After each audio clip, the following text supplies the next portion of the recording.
नमस्ते। आज बात एक ऐसी खबर की जिसने साउथ एशिया की जियोपॉलिटिक्स में आप कह सकते हैं एक हलचल मचा दी है। अमेरिका ने पाकिस्तान को बहुत ही एडवांस मिसाइलें बेचने का फैसला कर लिया है। तो आइए सौदे की परतों को खोलते हैं और समझने की कोशिश करते हैं कि भारत के लिए इसके क्या मायने हैं। तो खबर ये है, अमेरिका ने पाकिस्तान को एडवांस्ड एयर टू एयर मिसाइलों की बिक्री के लिए हरी झंडी दे दी है। और ये कोई अफवाह नहीं है, यह पक्की खबर है जिसे दोनों देशों के बड़े बड़े मीडिया आउटलेट्स रिपोर्ट कर रहे हैं। तो यहाँ दो बहुत बड़े सवाल खड़े होते हैं। अमेरिका ने ये कदम ठीक अभी क्यों उठाया, और शायद इससे भी बड़ा सवाल कि भारत के लिए इसके असल में मायने क्या हैं। इन्हीं सवालों में आप समझिए इस पूरे मामले का सार छिपा है। तो आइए सबसे पहले देखते हैं कि ये घोषणा है क्या और क्यों इसने इतने डिफेंस एक्सपर्ट्स को भी हैरान कर दिया है। तो सवाल ये उठता है कि पाकिस्तान इन मिसाइलों का आखिर करेगा क्या। देखिए, जो एनालिसिस है वो तीन बहुत ही कह सकते हैं खतरनाक संभावनाओं की तरफ इशारा करता है। पहली, अपने ही लोगों के खिलाफ, जैसा बलूचिस्तान में पहले भी देखा गया है। दूसरी, अमेरिका के कहने पर अफगानिस्तान में बमबारी के लिए। और तीसरी, जो भारत के लिए सबसे बड़ी चिंता की बात है, भविष्य में अगर कोई टकराव होता है तो इंडियन एयरफोर्स के खिलाफ।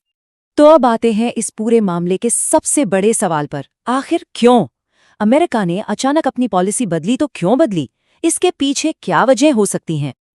अब ये स्लाइड देखिए। इसमें जो सबसे दिलचस्प बात है वो है टाइमिंग। सोचिए, 7 मई को ही अमेरिका ने अपने हथियार खरीदने वाले देशों की ऑफिशियल लिस्ट निकाली और पाकिस्तान का नाम उसमें था ही नहीं। और कुछ ही महीनों के अंदर ये फैसला, ये एक बहुत बहुत बड़ा यू टर्न है।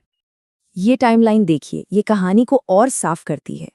7 मई पाकिस्तान लिस्ट से गायब, उसके बाद पर्दे के पीछे अमेरिका और पाकिस्तानी अधिकारियों की कई जरूरी मीटिंग्स होती हैं जिसमें आर्मी चीफ आसिम मुनीर भी शामिल थे।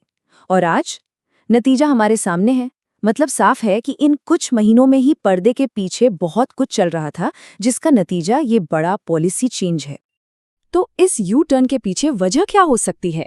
देखिए, जो सोर्स है वो कुछ बहुत ही इंटरेस्टिंग थ्योरीज की तरफ इशारा करता है। क्या ये एक तरह का बदला है क्योंकि भारत ने F-35 जेट नहीं खरीदा, या फिर ये नाराजगी है कि भारत ने नोबेल पीस प्राइज के लिए डोनाल्ड ट्रंप को सपोर्ट नहीं किया, या फिर ये सिर्फ प्रेसिडेंट ट्रंप का पर्सनल ईगो है?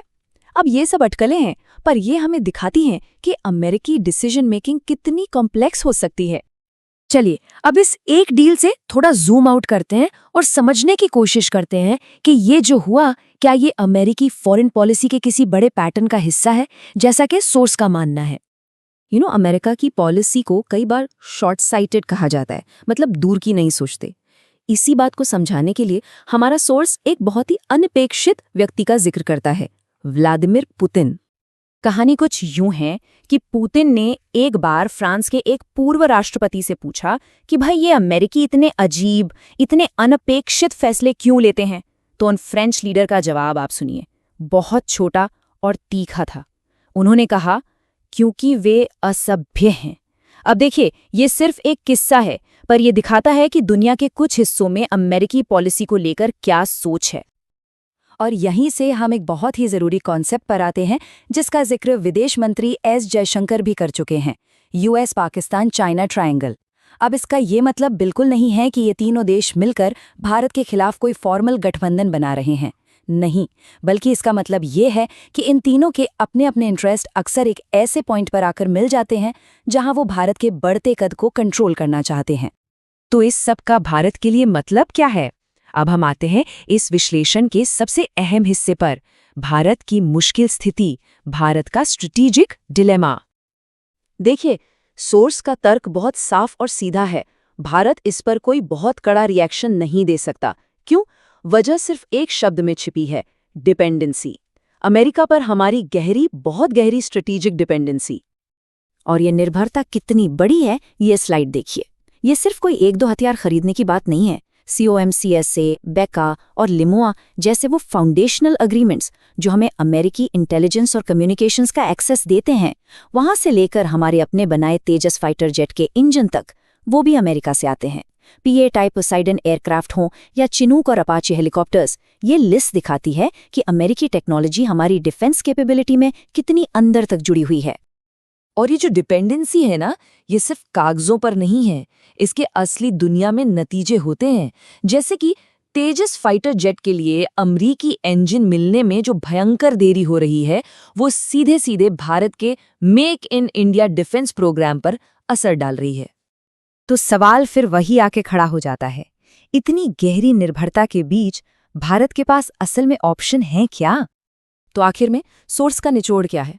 देखिए, ये सुनने में शायद अच्छा ना लगे, पर यह एक कड़वी सच्चाई है। सोर्स का मानना है कि भारत की तरफ से किसी बड़े एक्शन की उम्मीद करना सही नहीं होगा। भारत के लिए जो सबसे सही रास्ता है वो है सब्र रखना और अपनी इकोनॉमी को इतना मजबूत करने पर फोकस करना कि भविष्य में जब कभी ऐसी सिचुएशन आए तो हमारे हाथ में खेलने के लिए ज्यादा कार्ड्स हों। यही आज की जियोपॉलिटिकल सच्चाई है।